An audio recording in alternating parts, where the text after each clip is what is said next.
কি বলছে 3 নাম্বার কথা, দেখ এটা খুব ইম্পর্টেন্ট। হ্যাঁ, বলছে দুইটা পাখা ঘুরতে শুরু করছে একই সাথে। ও ভাই আজকে পড়ে নাই, প্রত্যেকদিন কলম পড়ে যাচ্ছে, বুঝতেছি না, বাট আজকে ধরে ফেলছি। হ্যাঁ আসো, দুইটা পাখা ঘুরতে শুরু করলো, একই সাথে ঘুরতে শুরু করলো, তার মানে দুইটা পাখা আছে। আমি আসলে ছোটবেলা থেকে আমার স্বপ্নই ছিল এরকম একটা পেইন্টার হওয়া, বুঝছো। সো আমি আসলে এইসব ছবি টবি আঁকায় খুব এক্সপার্ট। আই গেস তোমরা এটা বুঝতেই পারো আমার ছবি আঁকার স্কিল দেখলে। কি আর বলবো, দেখো তো পাখাটা কি আঁকলাম, ও মাই গড। মানে মোটামুটি আর কি। এই পাশে ধরো আরো একটা আছে, ঠিক আছে, এরকম। ওকে, এই এই এখানে এই, এখানে এই, এবং এখানে এই, ঠিক আছে। সেরকম দুইটা পাখা আছে, দুইজনে কি করছে, স্থির অবস্থান থেকে, স্থির অবস্থান না, দুইজন একই সাথে আমাদের ধরো ঘোরা শুরু করছে, বা দুইজনের অ্যানালাইসিস আমরা একই সাথে করা শুরু করছি আর কি। তো বলছে যে একটা হচ্ছে স্থির অবস্থান থেকে যাত্রা শুরু করে।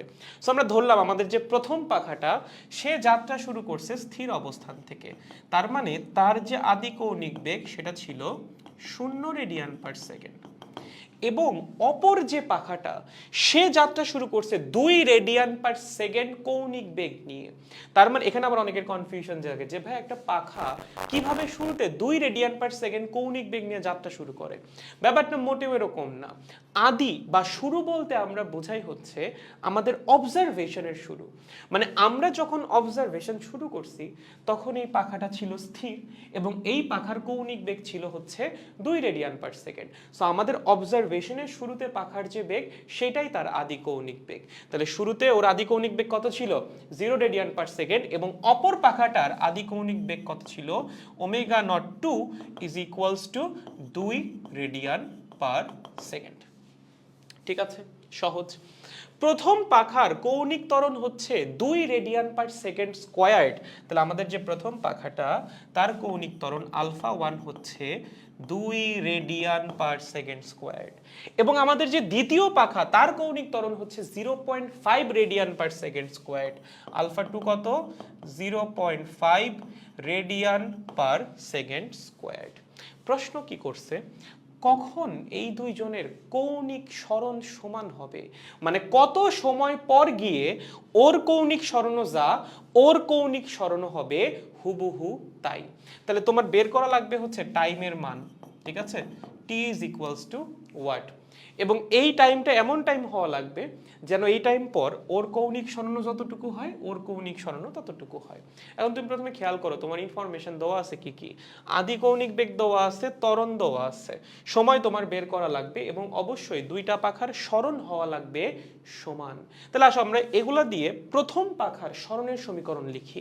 প্রথম পাখার সরণের সমীকরণ কি হইতে পারে, তুমি আদি বেগ জানো, ত্বরণ জানো, সময় তোমার বের করা লাগবে।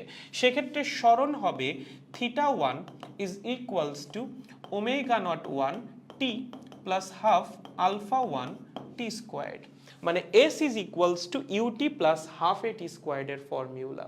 ঠিক আছে, ঠিক সমপরিমাণ সময় পরে দ্বিতীয় পাখার সরণ কত হবে, দ্বিতীয় পাখার সরণ হবে θ2 is equals to omega not 2t plus half alpha 2 t squared।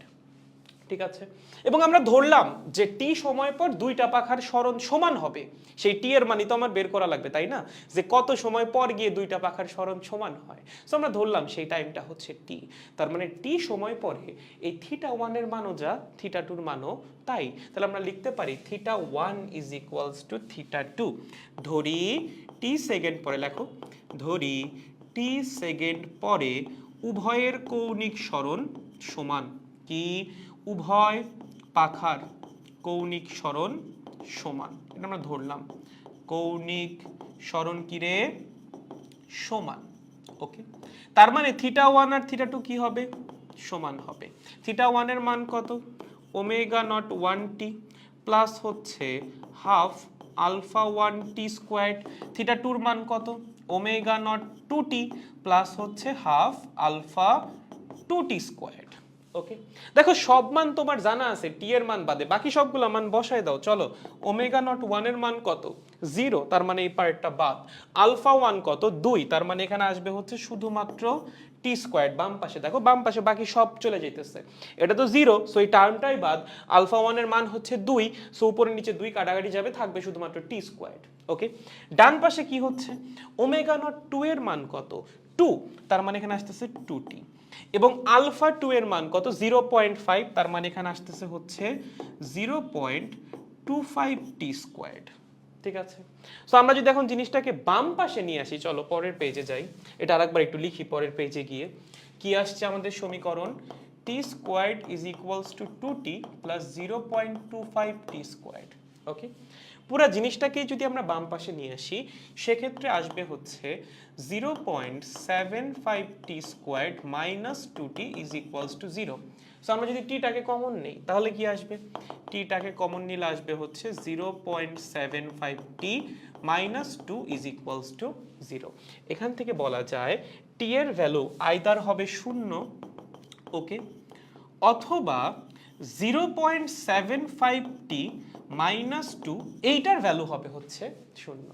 So এখান থেকে আমরা যদি টি এর মানটা বের করি, 3/4t, 0.75 মানে হচ্ছে 3/4 ইজ ইকুয়ালস টু 2, তার মানে টি এর মান আসবে হচ্ছে 8/3, মানে কত? 2.67 নাকি এত সেকেন্ড। ওকে, তার মানে 2.67 সেকেন্ড পর গিয়ে দুইটা পাখার কৌণিক সরণ হবে হচ্ছে সমান। এখন তুমি বলতে পারো যে ভাই টি এর আরেকটা মান তো 0 আসছে, এটা কেমনে আসলো? কারণ যখন সময় 0 সেকেন্ড ছিল তখন তো উভয়ের সরণ 0 রেডিয়ানই ছিল, সো তখনও কিন্তু দুইজনের সরণ সমান ছিল। যখন সময় 0 তখন ওর কৌণিক সরণও 0, ওর কৌণিক সরণও 0, সো দুইজনের কৌণিক সরণ কি তখন সমান না? অবশ্যই সমান, তার জন্য টি এর একটা ভ্যালু আসছে 0। বাট এইটা তো আমরা চাচ্ছি না, আমরা চাচ্ছি হচ্ছে চালু হওয়ার পর কতক্ষণ পর গিয়ে কৌণিক সরণ সমান হয়, সেটা হচ্ছে এই 2.67 সেকেন্ড পর। 2.67 সেকেন্ড পর প্রথম পাখার যা কৌণিক সরণ হবে, দ্বিতীয় পাখার কৌণিক সরণও কি হবে? হুবহু তাই। সো এটাই আমাদের অ্যান্সার। দেখেন, বুঝছেন নাকি? সবার কাছে ক্লিয়ার? দেখো, এইটা আমাদের অ্যান্সার। অ্যান্সার হবে কি তাহলে? 2.67 সেকেন্ড পর উভয় পাখার সরণ বা কৌণিক সরণ, উভয় পাখার কৌণিক সরণ সমান হবে। কৌণিক সরণ কি হবে রে? সমান হবে। দেখেন, বুঝতে পেরেছেন সবাই? বুঝতে পারলে আমরা সামনে আগাইতে পারি। দেখো,